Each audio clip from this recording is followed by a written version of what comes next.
Chemistry मंथन में आपका स्वागत है। देखिए, लास्ट क्लास में हम हार्ट की स्ट्रक्चर के बारे में पढ़ रहे थे। तो हार्ट की स्ट्रक्चर में हमने हार्ट की जो बाह्य संरचना है उसका हमने स्टडी करी थी कि हार्ट जो है वो बाह्य संरचना में किस तरह से दिखाई देता है और कहाँ पर स्थित होता है।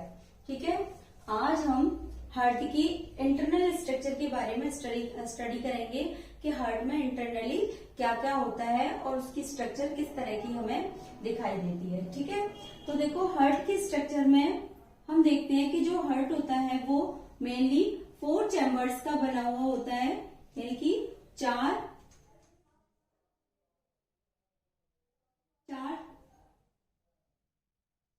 चैम्बर होते हैं इसके अंदर, हार्ट के अंदर। ठीक है,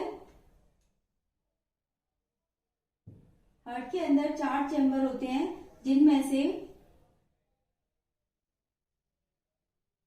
देखो हार्ट 4 चैम्बरों का बना हुआ होता है और हार्ट के चारों तरफ एक आवरण पाया जाता है। ठीक है, ये मैं लास्ट क्लास में आपको डिस्कस कर चुकी थी कि हार्ट में चारों तरफ, हार्ट के चारों तरफ एक आवरण पाया जाता है जिसको क्या कहा जाता है, हृदय आवरण कहा जाता है। ठीक है, हृदय आवरण में क्या भरा हुआ होता है, एक द्रव भरा होता है, यानी कि डबल लेयर्ड होता है हृदय आवरण, और उन लेयर्ड के बीच में एक द्रव भरा रहता है जिसे हृदयावर्णी द्रव कहा जाता है। और वह हृदयावर्णी जो द्रव होता है वह हार्ट की जो बाह्य आघात होते हैं या रगड़ होती है उससे सुरक्षा करता है और हार्ट को नम बनाए रखता है। ठीक है, अब देखिए जो हार्ट होता है, हार्ट 4 चैम्बर्ड का बना हुआ होता है। इसमें 2 आलिंद होते हैं, ये आपको दिखाई दे रहे हैं। ठीक है, और इसमें 2 नीले होते हैं, 2 आलिंद और 2 नीले होते हैं।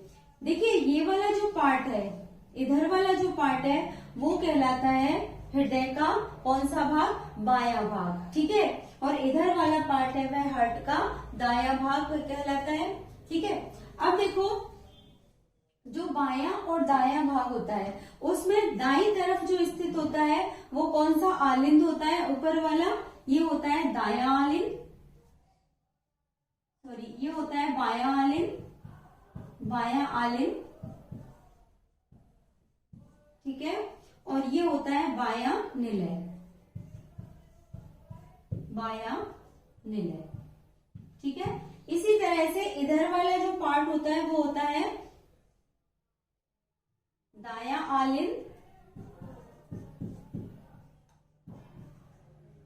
दायां आलिंद, और ये नीचे वाला जो पार्ट होता है वो होता है दायां निलय। ठीक है, दायां निलय। तो इस तरह से 4 चैम्बर हो गए, ये हो गया बायां आलिंद, ये बायां निलय, ये दायां आलिंद और ये दायां निलय। ठीक है, जो 2 आलिंद होते हैं दोनों आलिंदों के बीच में यहाँ पर एक खांच जैसे स्ट्रक्चर पाई जाती है जिसको क्या कहते हैं, फोसा ओवेलिस कहा जाता है। क्या कहा जाता है, फोसा ओवेलिस, फोसा ओवेलिस कहा जाता है। ठीक है, फोसा ओवेलिस। ये जो खांच होती है स्टार्टिंग में क्या होता है, ये जो खांच होती है वो एक पोर के रूप में रहती है, एक छिद्र के रूप में रहती है, और इस छिद्र के रूप में रहने के कारण ही इसको जो शिशु होते हैं उनमें एक छिद्रनुमा संरचना पाई जाती है, और इस छिद्रनुमा संरचना को ही क्या कहा जाता है, फोसा ओवेलिस कहा जाता है। और उसके अलावा जो प्रारंभिक स्टेज में जो स्ट्रक्चर होती है उसको कहा जाता है फोरामेन ओवेलिस। ठीक है, तो देखो जो हार्ट है, हार्ट में दोनों आलिंदों के बीच में यहाँ पर एक पट के रूप में स्ट्रक्चर रह जाती है, और दोनों आलिंद जो होते हैं वो एक दूसरे से इस अंतर आलिंद पट के द्वारा जुड़े हुए रहते हैं। इन दोनों के बीच में क्या पाया जाता है, एक पट पाया जाता है, और उस पट को कहते हैं अंतर आलिंद पट। ठीक है, अब देखो नीचे हम चलते हैं तो दोनों आलिंद और निलय ये दोनों भी एक पट के द्वारा जुड़े हुए रहते हैं जिसको क्या कहते हैं, अंतर आलिंद निलय पट, आलिंद निलय पट, अंतर आलिंद निलय पट कहा जाता है। ये अंतर आलिंद निलय पट के बीच में यहाँ पर एक पोर रहता है, एक छिद्र पाया जाता है, और इस छिद्र को एक कपाट जो होता है, इस एक कपाट जो होता है वो स्थित रहता है इस छिद्र के ऊपर, और उस कपाट को अपन क्या कहते हैं, बाइकस्पिड कहा जाता है। ठीक है, तो उस कपाट को क्या कहते हैं, बाइकस्पिड,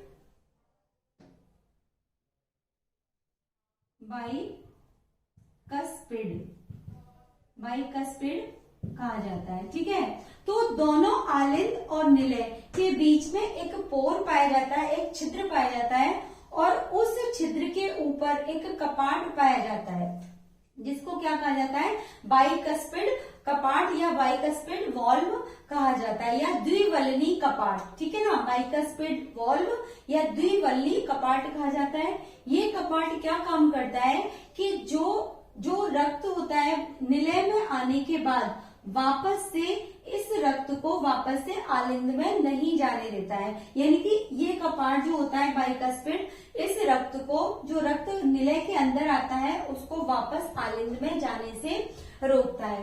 इसी तरह से देखो यहाँ पर भी क्या पाया जाता है, दायां आलिंद पाया जाता है, और दायां आलिंद और दाएं निलय के बीच में क्या पाया जाता है, ये एक पट पाया जाता है, जिसको क्या कहा जाता है, वही अंतर आलिंद निलय पट कहा जाता है। जैसे इस तरह से इसको कहा जाता है, लेकिन ये कौन सी तरफ है, बाईं तरफ है, इसलिए इसको बाईं तरफ का बायां अंतर आलिंद निलय पट कहा जाता है।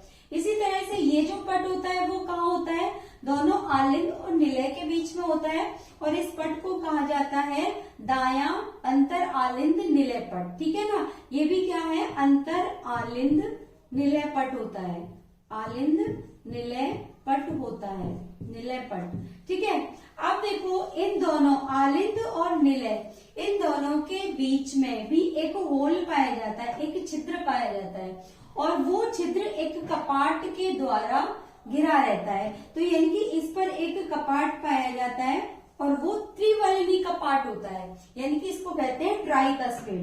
ठीक है, कौन सा कपाट होता है, ये त्रिवल्नी कपाट, त्रिवल्नी कपाट, या इसको कहा जाता है ट्राइकस्पिड, ट्राइकस्पिड कहा जाता है। ठीक है, ये भी क्या काम करता है कि जो ब्लड होता है रक्त को दाएं निलय से दाएं आलिंद में नहीं जाने देता है वापस, यानी कि आलिंद से निलय में तो जाने देता है, लेकिन वापस निलय से आलिंद में नहीं जाने देता है। ठीक है, अब देखो दोनों निलयों के बीच में, जिस तरह से दोनों आलिंदों के बीच में क्या पाया जाता है, अंतर आलिंद पट पाया जाता है, ये उसी तरह से दोनों निलयों के बीच में यहाँ पर क्या पाया जाता है, अंतर निलय पट, अंतर निलय पट पाया जाता है दोनों निलयों के बीच में। ठीक है, उसके अलावा देखो यहाँ पर क्या पाए जाते हैं, कुछ तंतु पाए जाते हैं, जिसको कहा जाता है पुरकिंजे के तंतु। ठीक है ना, इनको क्या कहा जाता है, पुरकिंजे के तंतु, या इसको हिजके बंडल ऑफ हिज कहा जाता है। ठीक है ना, क्यों, क्योंकि ये जो पुरकिंजे के तंतु है या बंडल ऑफ हिज है, ये क्या है, पूरे दोनों आलिंदों के बीच से निकल करके और दोनों आलिंदों पे दोनों तरफ फैल जाता है, इसीलिए इसको क्या कहा जाता है, पुरकिंजे के तंतु कहा जाता है, या फिर इनको हिजके बंडल कहा जाता है। अब देखो, अब ये जो आलिंद और आलिंद होते हैं, इनकी जो भित्ति होती है वो कैसी होती है, थोड़ी मोटी होती है। दोनों आलिंदों पर मोटी भित्ति पाई जाती है, यानी कि आलिंद जो होते हैं एक मोटी भित्ति के द्वारा घिरे हुए रहते हैं। ठीक है, और निलय जो होते हैं उन पर उनकी जो भित्ति होती है वो बहुत पतली होती है। दोनों आलिंद एक पतली भित्ति के द्वारा घिरे हुए रहते हैं। ठीक है, अब देखो जो बायां आलिंद होता है, बाएं आलिंद में जो रक्त आता है वह कहाँ से आता है, बाएं आलिंद में जो रक्त आता है वो कहाँ से आता है, फुफ्फुस शिरा के द्वारा आता है। ठीक है ना, ये क्या हो गई, फुफ्फुस शिरा। तो फुफ्फुस शिरा के द्वारा जो बायां आलिंद है, उस बाएं आलिंद में फुफ्फुस शिरा के द्वारा रक्त आता है यहाँ पर, और उसके बाद में जो बायां निलय है, बाएं निलय से यहाँ पर महाधमनी के द्वारा जो ब्लड है या रक्त है वह कहाँ पर पहुंचता है, ऊतकों पर पहुंचता है। कहाँ पर पहुंचता है, ऊतकों में। ठीक है, तो ऊतकों में जो ब्लड है वो महाधमनी के द्वारा जाता है, और फुफ्फुस शिरा जो होती है, फुफ्फुस शिरा के द्वारा ब्लड जो है वो बाएं आलिंद में आता है। ठीक है, ये जो ब्लड आ रहा है क्योंकि फुफ्फुस से आ रहा है या फेफड़ों से आ रहा है या लंग से आ रहा है, इसीलिए इसको ये जो ब्लड होगा वो कैसा होगा, शुद्ध रुधिर होगा। ठीक है, और यहाँ से इसके द्वारा जो निलय है, निलय के द्वारा बाहर निकल रहा है, और यहाँ जो ऊतकों तक पहुंच रहा है वह कौन सा रुधिर होगा, शुद्ध रुधिर होगा। अब देखो यहाँ पर जो निलय है, बायां निलय और यहाँ पर बायां निलय और महाधमनी, यहाँ पर क्या पाया जाता है, एक अर्धचंद्राकार कपाट पाया जाता है। यहाँ पर ये अर्धचंद्राकार कपाट क्या करता है कि ब्लड को निलय से इस महाधमनी में तो जाने देता है, लेकिन वापस से महाधमनी से निलय के अंदर वापस नहीं आने देता है। ठीक है, इसी तरह से देखो यहाँ से यहाँ इस आलिंद के अंदर, ठीक है ना, इस आलिंद के अंदर जो ब्लड आ रहा है वह किसके द्वारा आएगा, महाशिरा के द्वारा। कौन सी शिरा होगी ये, महाशिरा। महाशिरा क्या काम करती है कि जो यहाँ से ऊतकों से जो अशुद्ध रुधिर होता है उसको कहाँ पर लाता है, इस आलिंद के अंदर लेके आती है। क्या, महाशिरा। ठीक है, ये महाशिरा। यहाँ से जो ऊतकों में जो अशुद्ध रुधिर है, यानी कि डीऑक्सीजनेटेड ब्लड होता है या CO2 युक्त ब्लड होता है, वह कहाँ से जाता है, ऊतकों से होता हुआ कहाँ पर पहुंचता है, यहाँ पर जो दायां आलिंद होता है वहां तक पहुंचता है, और किसके द्वारा, महाशिरा के द्वारा। अब यहाँ दाएं आलिंद पर पहुंचने के बाद में जो ब्लड है वो दाएं निलय में पहुंचता है, और दाएं निलय से किसके द्वारा, दाएं निलय से फुफ्फुस धमनी के द्वारा ये कहाँ पर पहुंच जाता है, यहाँ फुफ्फुस तक पहुंचता है। ठीक है, किसके द्वारा, फुफ्फुस धमनी के द्वारा ये कहाँ पर पहुंच जाता है, फुफ्फुस तक पहुंच जाता है। ठीक है, अब देखो ये हो गया पूरा हृदय का जो ब्लड सर्कुलेशन है वो किस तरह से हो रहा है। उसके अलावा देखो जो हार्ट होता है, ये हो गई इसकी हार्ट की इंटरनल स्ट्रक्चर। यानी कि इंटरनल स्ट्रक्चर में क्या होता है कि जो हार्ट होता है उसका जो बायां आलिंद होता है वो हमेशा फुफ्फुस शिरा के द्वारा जुड़ा हुआ रहता है।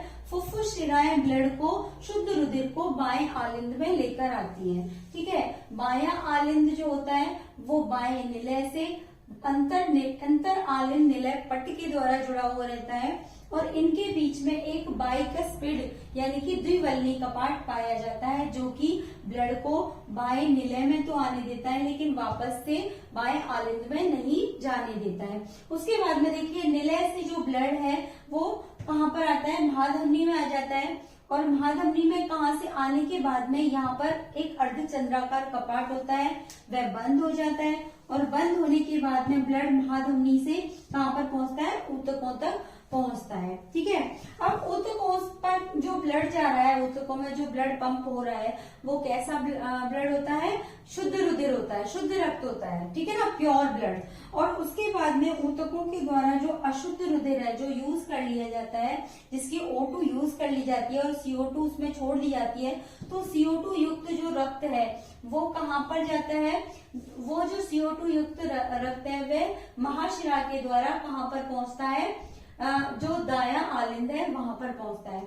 और दायां आलिंद में पहुंचने के बाद में जो ब्लड है ट्राइकस्पिड से होता हुआ दाएं निलय में पहुंचता है, और दाएं निलय से यहाँ पर अर्धचंद्राकार कपाट खुल जाता है, और ये जो ब्लड है वह किसके द्वारा, फुफ्फुस धमनी के द्वारा। ये क्या है, फुफ्फुस धमनी। ठीक है, फुफ्फुस धमनी के द्वारा जो ब्लड है वह वापस से कहाँ पहुंच जाता है, यहाँ। ये क्या है, फुफ्फुस है, फेफड़े हैं। फेफड़ों तक पहुंच जाता है और किसके लिए, शुद्ध होने के लिए जाता है, ठीक है ना। तो ये हो गया हमारी हार्ट की स्ट्रक्चर। अब देखिए हार्ट के अंदर यहाँ जहां पर महाशिरा होती है, शिरा के द्वारा कौन सा रुधिर लाया जा रहा है, यहाँ से अशुद्ध रुधिर लाया जा रहा है। तो यहाँ पर देखो एक नोड पाया जाता है, ठीक है ना, यहाँ कौन से, दाएं आलिंद में एक नोड पाया जाता है यहाँ, जिसको कहा जाता है SAN, यानी कि साइनो आर्टिकुलर नोड या साइनो आर्टियल नोड, ठीक है ना। तो इसको कहते हैं cyano atrial node, cyano atrial node कहा जाता है। ये साइनो एट्रियल नोड जो होता है वो कहाँ पाया जाता है, इस महाशिरा, जहां पर महाशिरा खुलती है, इसीलिए इसको शिरा आलिंद पर्व भी कहा जाता है, या फिर शिरा आलिंद कोटर भी कहा जाता है। क्यों, क्योंकि यहाँ पर क्या खुलती है, यहाँ पर शिरा खुलती है, महाशिरा खुलती है, और वहीं पर ये पाया जाता है SAN, साइनो आर्टिकुलर नोड पाया जाता है। और ये साइनो आर्टिकुलर नोड जो होता है, इसी को क्या कहा जाता है, हार्ट का पेस मेकर कहा जाता है।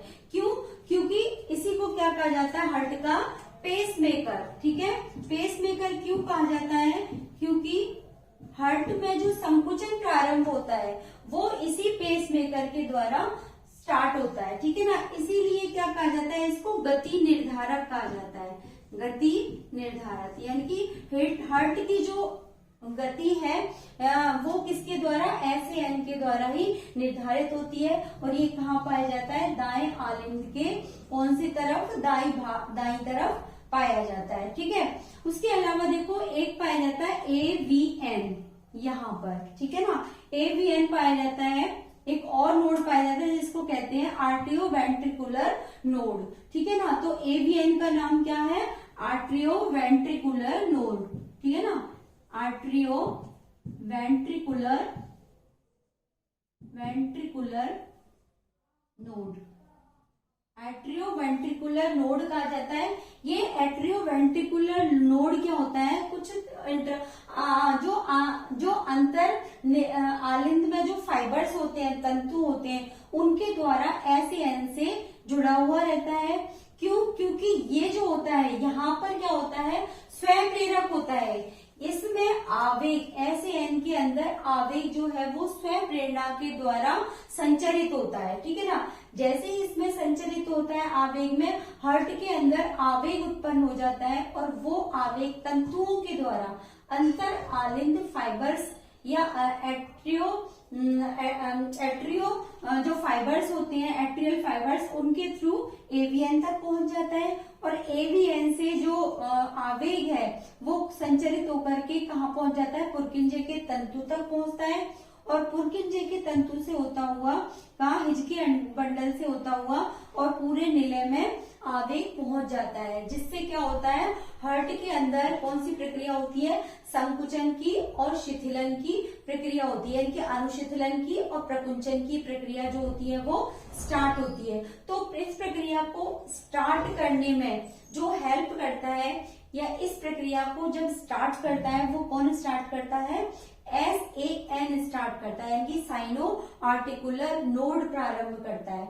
और जब साइनो आर्टिकुलर नोड के अंदर क्या होता है, आवेग उत्पन्न होता है, तो वो आवेग SAN से AVN तक पहुंचता है। और AVN से होता हुआ जो आवेग है वह पुरकिंजे के तंतु से होता हुआ पूरे हार्ट में, पूरे निलयों में, दोनों निलयों में फैल जाता है पीछे की तरफ। और उसके बाद में क्या होता है, हार्ट में प्रकुंचन स्टार्ट हो जाता है, ठीक है ना।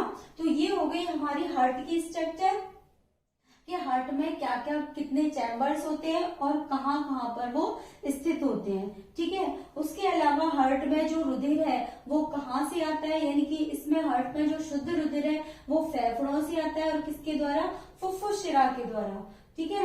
फुफ्फुस शिरा के द्वारा बाएं आलिंद में आता है, ठीक है। और बाएं आलिंद से बाएं निलय में आता है। बाएं निलय में अर्धचंद्राकार कपाट के ओपन होने पर महाधमनी के द्वारा जो ब्लड है वो ऊतकों तक, टिश्यूज जो बॉडी के टिश्यूज हैं यानी कि बॉडी के विभिन्न भागों तक, शरीर के विभिन्न भागों तक पहुंचता है, किसके द्वारा? महाधमनियों के द्वारा, ठीक है ना। उसके बाद में जो रुधिर है वो अशुद्ध रुधिर ऊतकों से कलेक्ट होता है, और कलेक्ट होने के बाद में CO2 युक्त जो रुधिर होता है वो महाशिरा के द्वारा, कहा?